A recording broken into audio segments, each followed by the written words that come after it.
Oke teman-teman, hari ini gue akan sharing lagi tentang yang namanya cara entry ya teman-teman, atau entry teknik. Dan hari ini gue akan sharing seperti biasa gimana cara gue untuk entry di forex ataupun di XAU USD atau instrumen futures apapun dengan menggunakan smart money concept strategi ya. Jadi kalau misalnya kalian udah ngikutin gue ke belakangnya, ya gue akan berusaha untuk konsisten untuk sharing tentang yang namanya price action dan juga smart money concept strategi. Dan hari ini gue akan ngasih tahu kalian tentang entry teknik yang biasa gue gunain itu seperti apa, langkah-langkah dari awal, gimana caranya, dimensi apa yang gue lihat, ya dari mulai untuk menganalisa roadmapnya sampai ke entry-nya seperti apa. Tapi sebelum itu gue mau ngingetin buat kalian, kalau misalnya kalian mau trading forex tapi kalian belum punya broker, kalian wajib banget coba untuk broker yang namanya Okta ya. Dan linknya semua itu udah ada tersedia di description di bawah. Kalian tinggal klik link tersebut, kemudian kalian bisa daftar menggunakan link tersebut. Dan juga kalian bisa melakukan deposit, dan jangan lupa untuk masukkan kode promo untuk mendapatkan bonus deposit. Dan bonus depositnya itu bisa kalian gunakan sebagai margin trading, dan juga bisa kalian withdraw kalau misalnya kalian itu sudah menyesuaikan atau sudah sesuai dengan ketentuan yang berlaku di Okta ya. Dan kemudian kenapa harus trading di Okta? Karena Okta itu dia punya selain UI yang oke banget ya, terus kemudian user friendly-nya juga bagus, WD Depot-nya juga oke juga ya. Dia juga punya yang namanya Okta Trader App yang bisa kalian download di App Store maupun di Play Store kalian. Dan di Okta Trader App itu ya, itu nggak cuman mempermudah lagi untuk kalian untuk trade ya, tetapi dia juga punya fitur yang namanya Space, yang mana isinya itu adalah pembahasan tentang analisa fundamental ya dari semua instrumen yang ada di Okta, yaitu Bitcoin, kemudian Forex dan juga XAU tentunya, dan juga ada pembahasan spesifik ya tentang misalnya technical analysis untuk XAU, technical analysis untuk GBP Jepang Yen, itu semua spesifik. Jadi kalian bisa jadikan itu referensi yang sangat bagus. Oke, jadi jangan lama-lama, langsung aja download aplikasi Okta Trader App ya. Oke, lanjut langsung sekarang teman-teman, gue mau langsung jelasinnya di sini ya. TradingView gue akan jelasin. Dan hari ini gue akan sharing gimana caranya untuk entry tekniknya menggunakan smart money concept ya. Untuk smart money concept di sini, ini gue batasin ya teman-teman, gue disclaimer dulu. Ini adalah yang gue pakai ya. Jadi kalau misalnya kalian menemukan perbedaan sama yang kalian biasa denger gitu ya, ya mohon maklum karena ini yang biasa gue gunakan secara pribadi untuk trade gue sehari-hari ya, seperti itu. Jadi pertama ya, untuk smart money concept strategi ini gue pasti sebelum untuk entry gue langsung mengingatkan diri gue harus menggunakan 3 dimensi untuk melihat trade yang akan gue ambil atau sebelum keputusan trade yang gue ambil. Dimensi apa aja itu? Yang pertama itu adalah arahnya, kemudian yang kedua itu adalah momentumnya, dan yang ketiga itu adalah konfirmasinya. Ya, jadi itu adalah 3-nya. Oke, untuk arah pertama gue memilih 2 time frame yang gue gunakan ya. Di sini gue menggunakan dalam contoh ini adalah H1 untuk roadmap dan juga M15 untuk entry-nya ya teman-teman. Dan untuk H1-nya ya, untuk roadmap-nya ini ya, dimensi yang pertama tentang arah. Jadi gue cari arahnya gimana. Kalau misalnya kita lihat di sini teman-teman ya, dia itu masih bergerak di dalam range yang besar ya. Jadi kalau H1 itu kalau misalnya kita lihat primary-nya, ini adalah dia bergerak dari high sebelah sini ke low sebelah sini, dan dia membentuk high sebelah sini dan dia mau bikin low lagi ya. Jadi ini di XAU USD contohnya, jadi dia bergerak masih di dalam range yang besar. Nah, kalau di trend yang lebih minornya lagi kita lihat, ini memang sedang ada uptrend yang cukup menjanjikan ya di sebelah sini. Ini ada uptrendnya ya. Kemudian di sini ada percepatan ya seperti ini, oke. Dan percepatan sudah di break. Nah, seperti ini. Oke, jadi dari trennya itu atau dari arahnya dia seperti ini, dia ada tren dasarnya, dia memang seperti ini. Terlihat dia sangat merespek ya tren yang sudah terjadi, pembentukan ini yang bullish trend ini. Dia kena ke tren lain, dia mantul, kemudian dia naik mengalami percepatan. Di sini kalian bisa lihat ya, ada percepatan tren yang terjadi, tapi akhirnya patah juga, retrace, kena ke jalur tren yang sebelumnya terjadi, yang sebenarnya dia mantul juga ya. Jadi ini trennya tuh sebetulnya masih ke atas ya, secara trend line-nya seperti itu ya. Tetapi ya kalian harus lihat di percepatan ini dia ada breakout dengan candle yang bervolume besar. Jadi ini bisa menjadi patokan kita nih teman-teman untuk menentukan entry ke depannya seperti apa. Jadi yang penting di H1 ini atau di roadmap-nya kita lihat itu adalah pertama terjadi percepatan tren tetapi sudah dipatahkan dengan satu candle yang memiliki momentum yang cukup besar ya, seperti itu. Nah, kemudian ketika kita sudah melihat ada momentum yang sebesar ini dan dia sudah membentuk low di sini, yang langsung saya kepikiran itu adalah saya akan membuat Fibo teman-teman ya, untuk mengetahui retracement dia kira-kira sampai mana atau batas amannya kayak gimana. Nah, di sini kita akan tergambar ada satu buah area teman-teman yang kita dapat, yaitu adalah 0,5 sampai 618-nya. Dan ini merupakan area yang cukup valid untuk dia melakukan reversal ke bawah gitu. Oke. Nah, jadi di roadmap ini saya bilang ke diri saya bahwa memang harganya sekilas dia tuh masih bergerak ke atas ya, tetapi hati-hati karena di sini adalah reversal zone. Jadi di sini bisa saya tandain sebagai area untuk sell ya, sell area. Karena di sini kita beranggapan dia bakal ke bawah mengingat ada candle volume yang besar kayak gitu. Nah, itu adalah dari H1 untuk mendapatkan arahnya kita seperti itu. Jadi saya ingin menetapkan saya mau mencari sell di level sell areanya gitu ya. Nah, kemudian untuk mencari momentumnya saya turun ke M15. Oke. Nah, di M15 ini saya tinggal cari teman-teman ketika dia masuk ke area sini ya.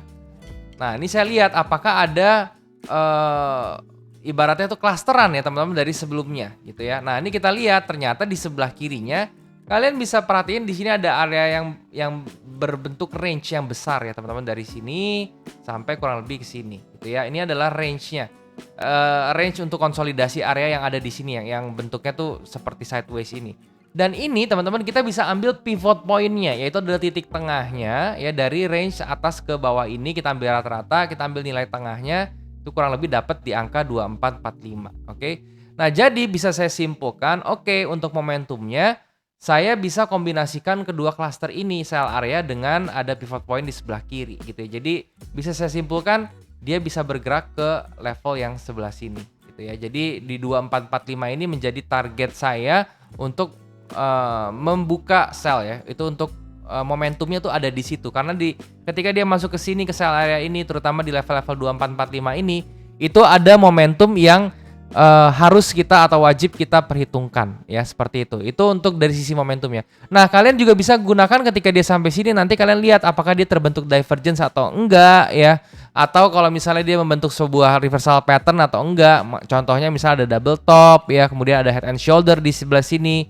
Itu bisa jadi kalian kategorikan juga sebagai momentum ya.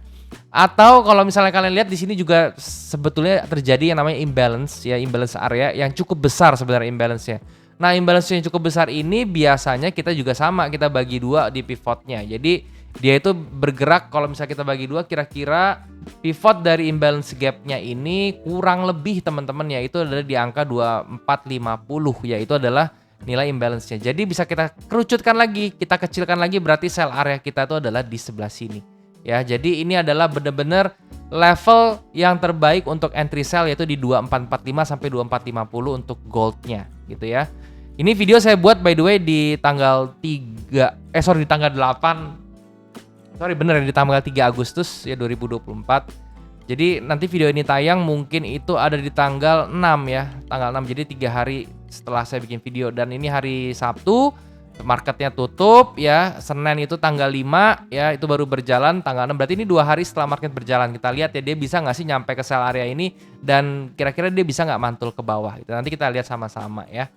Nah, itu untuk sell area, untuk momentumnya. Dan untuk konfirmasinya teman-teman, kalian perlu nggak sih nambahin sesuatu lagi untuk konfirmasi? Tentu saja perlu ya. Jadi yang perlu kalian perhatikan adalah ketika dia masuk ke sell area, kalian jangan langsung buru-buru entry ya. Kalian harus tambah satu dimensi lagi, yaitu adalah konfirmasinya. Nah, konfirmasinya berbentuknya seperti apa? Kalian bisa menggunakan candle pattern ya. Saya menggunakan candle pattern yang simple aja, yaitu adalah pin bar, teman-teman ya. Pin bar itu adalah bentuk candle yang dia memiliki kaki yang panjang atau shadow yang panjang di salah satu sisinya. Tentu kalau misalnya di sell area ini saya carinya bearish pin bar, yang mana dia memiliki shadow yang panjang di atasnya dan juga body yang kecil di bawah, yaitu adalah bearish pin bar seperti itu ya. Kenapa bearish pin bar? Karena bearish pin bar itu memberikan kita informasi bahwa dia ada rejection ke arah bearish ya. Jadi karena kita pengen sell, berarti kita butuh candle seperti itu. Atau kalian juga bisa nanti menemukan misalnya bearish engulfing candle di sini pattern ya, itu juga bisa dijadikan acuan, atau mungkin sekedar swing high yang terjadi di sebelah sell area ini atau di dalam area sell area ini. Kalian cari aja di dalam sell area ini ada swing high yang terbentuk atau enggak. Kalau misalnya ada, ya itu mungkin bisa jadikan konfirmasi juga gitu ya. Nah, nanti kalau misalnya kalian kurang yakin, kalian masih mau cari klasteran lagi, kalian bisa pakai Fibonacci juga tapi di time frame yang lebih kecil. Jadi di M5 kalian lihat ya, nanti kalian turun lagi ke M5 seperti ini. Nah, terus nanti mungkin kalian bisa cari klasteran untuk si Fibonacci. Misalnya kayak gini, saya pakai external retracement Fibonacci ke 1618, dia jatuhnya di 2449. Ini bisa menjadi klasteran atau konfirmasi tambahan ya, karena kita tahu ya external retracement 168 itu kuat juga untuk menjadi sebuah reversal ya. Jadi seperti itu teman-teman ya untuk dimensi konfirmasinya. Nah, kalau misalnya kalian trading seperti ini terus secara konsisten teman-teman, kalian tuh sudah memiliki senjata yang cukup kuat untuk melakukan entry ya. Jadi alasan untuk entry itu tidak hanya berdasarkan kira-kira, kalian tuh juga sudah memiliki basis atau reasoning yang sangat oke dengan analisa yang super komplit. Menurut saya itu sudah cukup dari 3 dimensi tadi, yaitu adalah arahnya, kemudian dari momentumnya, dan juga terakhir dari konfirmasinya. Nah, terakhir ketika sudah kalian menentukan sini semua, kalian sudah dapat angka, oke saya akan coba entry di 2445 sampai 2450 ya, which is itu tinggal terakhir adalah masalah untuk yang namanya money management atau risk management ya. Jadi untuk risk management, kalian entry di sini tentu target kalian itu adalah untuk ke area liquidity terdekat ya, atau di sini bisa dibilang buy side liquidity terdekat ya, yaitu adalah di area kurang lebih 2419 ya, di 2419 sampai 2420 itu adalah yang terdekat. Dan untuk kalian punya stop loss ya, itu sebetulnya kalian bisa taruh itu di atas sini untuk mau aman ya. Jadi kalau di atas sini itu masih 1/1,5 ya, tapi itu menurut saya terlalu besar ya untuk stop loss.